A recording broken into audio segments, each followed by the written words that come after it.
Hello friends, Lakshmi அம்மா அவர்கள் எழுதிய நாயக்கர் மக்கள் அத்தியாயம் 30. பரீட்சைகளுக்கு பிறகு கலாசாலை விடுமுறை நாட்கள் வந்தன. அன்று ஒரு நாள் காலை சரோஜினி தனது பங்களாவின் பின் தோட்டத்தில் இருந்த கிணற்றடியில் சாவதானமாக தனது ஆடைகளை சோப்பு போட்டு துவைத்து வெளிப்பதிலே முனைந்திருந்தாள். நரசிம்மன் சில தினங்களாக தொழில் காரியமாக அயலூருக்கு சென்றிருந்ததனால் காலை வேளையாக இருந்தும் தென்னஞ்சோலை பயங்கரமான அமைதியில் மூழ்கி கிடந்தது. திடீரென்று நிசப்தத்தை கலைத்து கொண்டு வாய்ப்புறத்தில் ராமசாமி மிகவும் ஆக்ரோஷமாக குரைப்பதை கேட்ட சரோஜினி வீழ்ந்து கொண்டிருந்த ஆடையை கல்லின் மீது வைத்துவிட்டு அங்கே போக திரும்பினாள். அதற்குள் நவநீதம் நாயை அதட்டி சமாதானப்படுத்தும் குரல் கேட்கவே விடிந்ததும் விடியாததுமாக வீட்டிற்குள் வருவது யாராக இருக்கும் என்ற அதிசயத்துடன் உட்புறத்தை நோக்கினாள். நான் வருவதற்கு முன்பேயே உன் அன்பண்ண ராமசாமி பராக்கு கொடுத்து விட்டது என்று கூறிக்கொண்டு வேகமாக வந்த சிநேகிதி திலகவதியின் தோற்றம் அவளுக்கு மிக்க ஆச்சரியத்தையே தான் உண்டாக்கியது. பரீட்சை தொந்தரவுகளினாலும் வேறு பல அலுவல்களினாலும் சரோஜினி திலகவதியை சில நாட்களாக சந்திக்காது இருந்தாள். இப்பொழுது திலகவதி ஏதோ ஜுரத்தில் அடிபட்டு பிழைத்து எழுந்தவள் போல் மிகவும் இளைத்து வாடியிருப்பதை கண்ணுற்றதும் சரோஜினி வியப்பெய்தியது இயற்கையே. திலகம், உனக்கு உடம்பிற்கு என்னவோ போல் இருக்கிறாயே, இரு, இவைகளை வைத்துவிட்டு வருகிறேன், நாம் உள்ளே போய் பேசுவோம் என்று வரவேற்ற சரோஜினி தனது கைவேலையை அப்படியே போட்டுவிட்டு சிநேகிதியை அழைத்து கொண்டு தனது அறைக்குள் சென்றாள். திலகவதி தான் வந்த காரணத்தை நேரடியாக ஆரம்பிக்காமல், சரோ, உன் பரீட்சையெல்லாம் எப்படி இருந்தது? நன்றாக எழுதினாயா? இப்பொழுது லீவு நாட்கள் அல்லவா என்று கேட்டாள். பரீட்சையை பற்றி கேட்காதே திலகம், அதில் கட்டாயம் நான் இந்த முறை தோற்று போவேன் என்று விரக்தியாக பதிலளித்த சரோஜினியின் குரல் மிகவும் வறட்சியாக இருந்தது. பரீட்சையில் தோற்றுவிட்டால் மீண்டும் படிப்பாயா? இதுவரை நீ வகுப்புகளில் மிகவும் கெட்டிக்காரியாக படித்தவள் ஆயிற்றே என்று இழுத்தல் திலகவதியை மேலே பேசவிடாது சரோஜினி குறுக்கிட்டு, நான் பரீட்சையை நன்றாக படிக்காத காரணம் உனக்கு தெரியும். அதை பற்றி பேச நான் விரும்பவில்லை. அதை விட்டு தள்ளு. நான் படிப்பில் இனி தோற்றாலும் தேறினாலும் ஒன்றேதான் என்று சூழ் கொட்டினாள். உனது மனதை வருத்தும் துன்பத்தை பற்றி நான் அறிவேன். எனினும் சரோ, நீ பரீட்சையில் தோற்று போனால் உன் தந்தை மிகவும் கோபிப்பார் அல்லவா? அதனால்தான் நான் கவலைப்படுகிறேன் என்று வினவினாள் திலகவதி. எனது தந்தை என்னை எண்ணி ஒரு காலம் எதற்காகவும் கோபித்து கொள்ள மாட்டார்.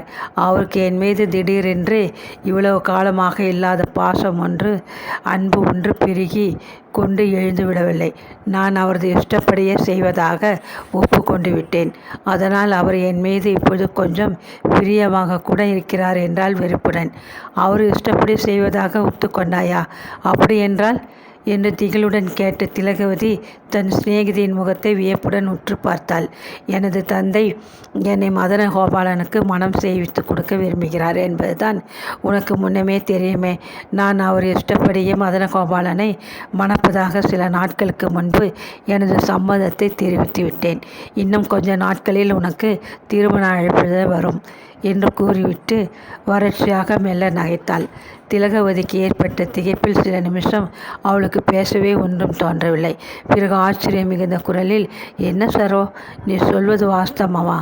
உனக்கு மதன கோபாலனை மணந்து கொள்ள எப்படி மனம் துணிந்தது? சரோ, என்னால் இந்த செய்தியை நம்ப முடியவில்லையே, கேட்க கூட சகிக்கவில்லையே என்று அரற்றினாள்.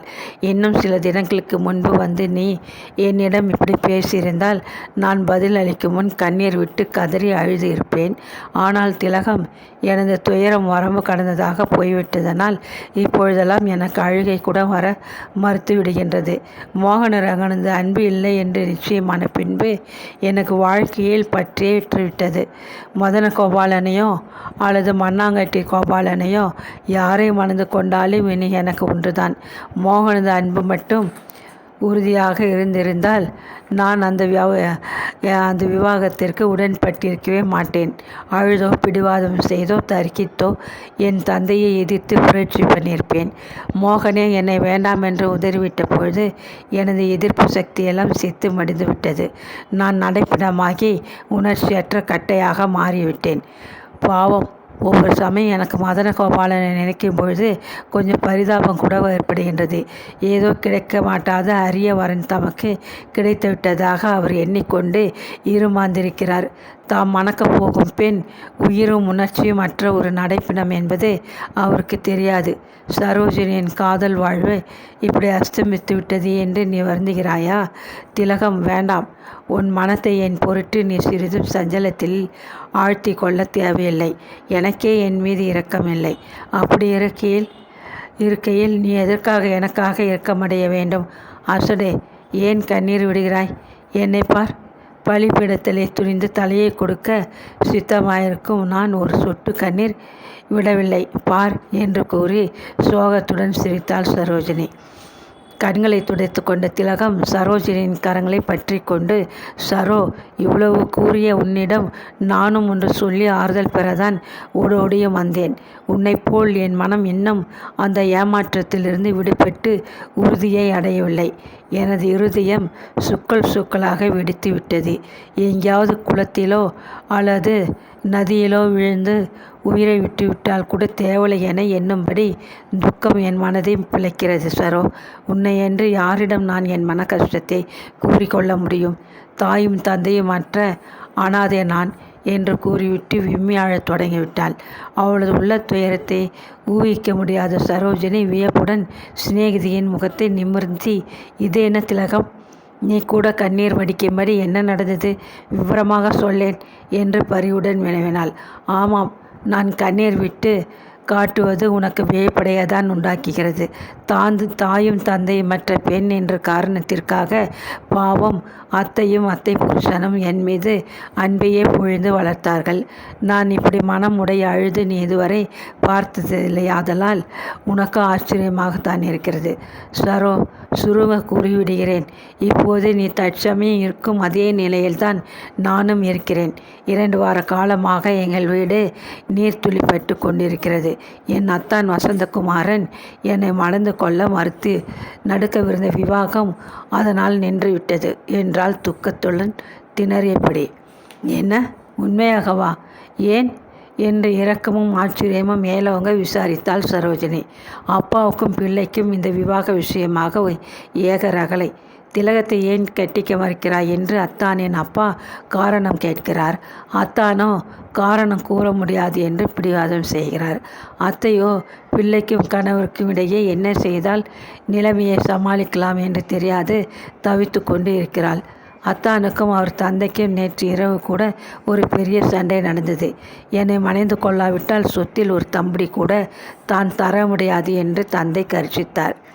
என் அத்தான் என்னை மணந்து கொள்வதை விட தாம் ஒரு பிச்சைக்காரனாக இருப்பது மேல் என்று விவாதித்தார். அதை கேட்டு கொண்டிருந்த என் மனம் என்ன பாடுபட்டது தெரியுமா சரோ? நான் மிகவும் பாவி, அதிர்ஷ்டமற்றவள். அமெரிக்காவிலிருந்து அவர் திரும்பும் முன் எவ்வளவோ நினைத்து கொண்டிருந்தேன்.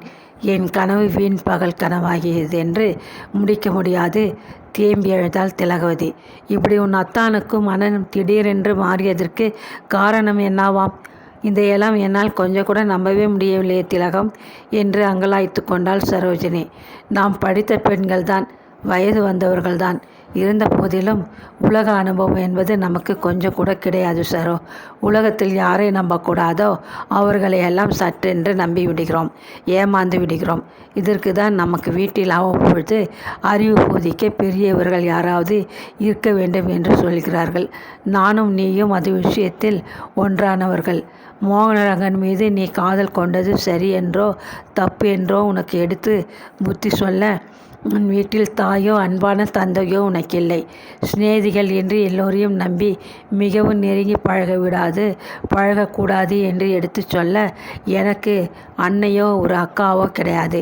இறகு முளைக்காத குஞ்சுகளை வான வீதியில் பறக்க விட்டது போல் அனுபவமற்ற நாம் இருவரும் வாழ்க்கையில் எல்லாவற்றையும் யதார்த்தமாக நம்பி மோசம் போய்விட்டோம். மோகனரங்கன் உன்னை நேசிப்பதாக நீ எண்ணி ஏமாந்தாய். ரேவதி எனக்கு உயிருக்கு உயிரான சிநேகிதி என்று நான் ஏமாந்து விட்டேன், அவ்வளவுதான் என்று திணறிவிட்டு கண்ணீரை துடைத்து கொண்டாள் திலகவதி. எனக்கு இன்னமும் ஒன்றும் விளங்கவில்லை. ரேவதிக்கும் உனது விவாகம் நின்றதற்கும் என்ன சம்பந்தம்? கொஞ்சம் தயவு செய்து விளக்கமாக சொல். உனது துயரத்தை என்னால் சகிக்க முடியவில்லை என்று மனம் நெகிழ்ந்து சரோஜினி கேட்டாள். விளங்கச் சொன்னால்தான் உனக்கு புரியும், சொல்கிறேன் கேள். அது ஒரு கதை போல்தான் இருக்கும். சொன்னாலும் நீ நம்ப மறுப்பாய். எனினும் அதுதான் உண்மை என்று துக்கத்துடன் ஆரம்பித்த திலகவதி தொண்டையை சரிப்படுத்தி கொண்டு தொடர்ந்தால் போல் பேசினாள். 1.5 மாதத்திற்கு முன்பு நாகேந்திரத்தில் ஒரு பெரிய கிரிக்கெட் விளையாட்டு நடந்ததே, ஞாபகம் இருக்கிறதா? அதற்கு நானும் அத்தானும் சென்றிருந்தோம். அத்தைக்கு இதெல்லாம் பிடிக்காது. பெண்களுக்கு அங்கே என்ன வேலை என்று கட்சியை சேர்ந்தவர் அத்தை. இருந்த போதிலும் அத்தானின் பிடிவாதத்திற்காக என்னையும் கூட அழைத்து செல்ல அனுமதித்தார். அந்த விளையாட்டு மைதானத்திற்கு எதற்காக போனேன் என்று இன்று நினைத்தாலும் வருத்தமாகவே தான் இருக்கிறது. நாகேந்திரத்தில் நடக்கும் எந்தவிதமான கேளிக்கைகளும் ரேவதி அம்மாள் இல்லாது நடக்காது என்பது பிரசித்தமாயிற்றே. அன்று ரேவதியும் கிரிக்கெட் விளையாட்டை கவனிக்க வந்திருந்தாள். அன்றைக்கு அவள் செய்து கொண்டிருந்த அலங்காரம் எனக்கு இன்னமும் ஞாபகத்தில் இருக்கிறது. ஏனென்றால் அவளது பகட்டான அலங்காரத்தை அத்தான் தான் முதலில் கவனித்தார். திலகம், யாரம்மா இது? வெள்ளை கலையுடுத்தி வெள்ளை பனி பூண்டபடி கலை தேவியைப் போல் வருகிறது என்று சற்று தூரத்திலே வந்து கொண்டிருந்த ரேவதியை காட்டி பரிகாசமாக என்னை கேட்டார். அன்று ரேவதியின் அலங்காரம் ஒரே வெள்ளை மயமாக வந்தது. உடையில் வெள்ளை ஜார்ஜெட், அதற்கு ஏற்ற வெள்ளை ஷாட்டின் ரவிக்கை, கால்களில் வெள்ளை நிற பிளாஸ்டிக் பாதரட்சிகள், கையில் வெண்ணிற பிளாஸ்டிக் அழகு பை, கடல் அலை எழும்பி நிற்பது போல் முன்னால் வாரி பின்னால் கழுத்தின் மீது நாகரிகமாக சுருட்டி முடிக்கப்பட்டிருந்த கருங்கூந்தலிலே கூட ஒரு வெள்ளை ரோஜா. ஏன், வெயிலை மறைக்க கண்களுக்கு அறிந்திருந்த கருப்பு கண்ணாடி கூட வெண்ணிற பிரேம். இத்தகைய அலங்காரத்தில் எல்லோருடைய கவனத்தையும் கவர்ந்து கொண்டு மினுக்கி நடந்து வந்து கொண்டிருந்த ரேவதியை கண்ட நான், அடடா, ரேவதி வருகிறா போல் இருக்கிறது என்று சந்தோஷமாக கூவினேன். யார் இது? ரேவதியா? அவளை உனக்கு தெரியுமா என்று அத்தான் ஆச்சரியத்துடன் கேட்டதை நான் அது சமயம் பொருட்படுத்தவே இல்லையே. தெரியுமா என்றா கேட்கிறார்கள்? ரேவதி எனது பிராண சிநேகிதி ஆயிற்றே என்று சிரித்த நான் கைத்தட்டி அவளை அழைத்தேன். ரேவதி, இவர்தான் என் அத்தான் வசந்தகுமாரன் என்று அவரை அவளுக்கு அறிமுகம் செய்து வைத்தேன். ரேவதி தனது விஷம் தோய்ந்த அழகிய கண்களை மறைத்து நின்ற கண்ணாடியை இடது கரத்தினால் நாசுக்காக கயிற்றிவிட்டு என் அத்தானை பார்த்து, அப்படியா, ரொம்ப சந்தோஷம் என்று கூறிவிட்டு மெல்ல சிரித்தாள். அவ்வளவுதான். என் அத்தான் பேசும் சக்தி இழந்து விட்டவர் போல் அப்படியே சொக்கி நின்று விட்டார். அன்று அதற்கு பிறகு அவர் என் பக்கம் ஒருமுறை கூட திரும்பி பார்க்கவில்லை. ரேவதியின் அற்புதமான எழிலிலே மயங்கியவர் வெட்கம், கடமை, தமது குலம், மரியாதை எல்லாவற்றையும் மறந்துவிட்டார். இன்னமும் சுற்றி வளைப்பானேன். என் அத்தான் வசந்தகுமாரன் ரேவதி மேல் கொண்ட மோகத்தினால் என்னை மணக்க மறுத்துவிட்டார். இந்த காரணம் என் அத்தைக்கும் அத்தானின் தந்தைக்கும் தெரியாது. அதேபோல் பாலசுந்தரத்திற்கும் இந்த சங்கதி இன்னமும் தெரியாது. ஆனால் சரோ, என் நெஞ்சு பதைக்கிறது. சொல்லக்கூட அவமானமாக இருக்கிறது. அத்தானும் ரேவதியும் அடிக்கடி பல பொது ஸ்தலங்களில் சேர்ந்தாற்போல் காணப்படுவதை பற்றி ஊரில் எல்லோரும் பேசிக்கொள்கிறார்கள். ஏன், கை கொட்டி சிரிக்கிறார்கள். அத்தானுக்கு தான் விவஸ்தை என்றே புத்தி தடுமாறி போயிற்று என்றால் ரேவதி கூடவா இப்படி நடந்து கொள்ள வேண்டும்? மனமானவள், அவள் இப்படி வெட்கமற்று நடந்து கொள்வது முறையா? இதை யார் கேட்பது? அத்தைக்கு விஷயம் முழுவதும் தெரிந்தால் அவமானத்தில் உயிரை விட்டு விடுவார்கள் என்று கூறிவிட்டு நிறுத்தினாள். இதெல்லாம் உண்மையா? உலகத்தில் நாம் யாரை நம்புவது, யாரை நம்பாதிருப்பது என்று எனக்கு பிரமிப்பாக இருக்கிறது. நீ சொல்வதை கேட்டால் என்று பெருமூச்செறிந்தாள் சரோஜனி. என் அத்தான் இப்படி மனம் தடுமாறி தவறான பாதையில் செல்வார் என்று நான் சிறிதும் நினைக்கவில்லை. அவர் ஒரு காலத்தில் எனக்கு எழுதிய கடிதங்களை எல்லாம் படித்து பார்க்கும் பொழுது என்று அவள் முடிக்கும் முன் பொறுமையற்ற சரோஜினி அவளை இடைமறித்தாள். திலகம், இதற்கு பின்னும் நீ அந்த கடிதங்களை எல்லாம் வைத்து கொண்டிருக்கிறாயா? மோகன் என்னை மறந்த பின்பு நான் என்ன செய்தேன் தெரியுமா? அவர் எனக்கு எழுதியிருந்த அந்த காதல் கடிதங்களை எல்லாம் ஒரே கட்டாக கட்டி எங்கள் வீட்டு வெந்நீர் அடுப்பிலே தூக்கி போட்டுவிட்டேன். விலை மதிக்க முடியாது என்று கருதிய அன்பே பொய் என்று ஆகிவிட்ட பொழுது கேவலம் அந்த கடிதங்களை ஏன் பத்திரப்படுத்தி வைக்க வேண்டும்? முதலில் இன்றைக்கு வீட்டுக்கு போனதும் கடிதங்களை எடுத்து அடுப்பில் நிம்மதியாக போட்டுவிடு என்று கோபமாக பேசினாள் சரோஜினி. பிறகு சிநேகிதிகள் இருவரும் முறையே தங்களுக்கு ஏற்பட்ட ஏமாற்றத்தை பற்றி பண்ணி பல முறை பேசி தீர்த்தார்கள். திலகவதி அன்று வெகு நேரம் சென்ற பின்புதான் தனது வீட்டிற்கு சென்றாள். வீட்டில் அவள் சென்ற சமயம் வசந்தகுமாரனுக்கும் அவள் தந்தை ஏகாம்பர முதலியாருக்கும் பெரிய வாக்குவாதம் நடந்து கொண்டிருந்தது. அயோக்கிய பயலே, உன் சங்கதி பூராவும் தெரிந்துவிட்டது. வேற ஒருத்தன் மனைவியுடன் ஊரறிய உல்லாசமாக திரிந்து கொண்டிருப்பது உனக்கு வெட்கமாயில்லை? பஞ்சறிவு மழுங்கி உனக்கு ஏண்டா புத்தி இப்படி போச்சு? படுபாவி பயலே, குளத்திலே கேட்டறியாத அபவாதம் சகிக்க முடியவில்லை என்று தலையில் படீர் என்று அடித்து கொண்டார் ஏகாம்பர முதலியார். அப்பா, இப்படியெல்லாம் கண்ணா பின்னாவென்று பேசி ஆர்ப்பாட்டம் செய்ய வேண்டியதில்லை. உங்கள் இஷ்டப்படி நடக்காவிட்டால் சொத்து இல்லை என்று சொல்லப் போகிறீர்கள், அவ்வளவுதானே. எனக்கு அதை பற்றி அக்கறை இல்லை. உங்களுடைய குறுகிய மனப்பான்மைக்கு எனது நடத்தை விபரீதமாக தோன்றலாம். அதுவும் பற்றி அக்கறை இல்லை. நான் ரேவதியை காதலிக்கிறேன் என்றான் கோபத்துடன் வசந்தகுமாரன். என்ன சொன்ன என்ற ஏகாம்பர முதலியார் தமது கழுத்திலே அணிந்திருந்த ருத்ராட்ச மலையை பிடித்து கொண்டு அலறினார். அவரது காதுகளில் யாரோ பழுக்க ஈயத்தை காய்ச்சி ஊற்றுவது போல் அவரது உள்ளத்திற்கு ஒவ்வாத அந்த வார்த்தைகள் அவரை துயரமடைய செய்தன. ரேவதியிடம் நான் அசாத்திய அன்பு கொண்டிருக்கிறேன். இதில் ஆச்சரியப்படவோ அசிங்கப்படவோ என்ன இருக்கிறது? கல்யாணம், சமூகம் என்ற மூட எண்ணங்களுக்கெல்லாம் நான் பயந்துவிடப் போவதில்லை. ஆமாம் என்று கர்ஜித்துவிட்டு வெளியே செல்ல திரும்பினான். வாயிற்படியருகில் வந்து நின்ற திலகவதி இதை கேட்டதும் அத்தான் என்று ஒரு முறை கிரீச்சிட்டு விட்டு மூர்ச்சித்து விழுந்து விட்டாள்.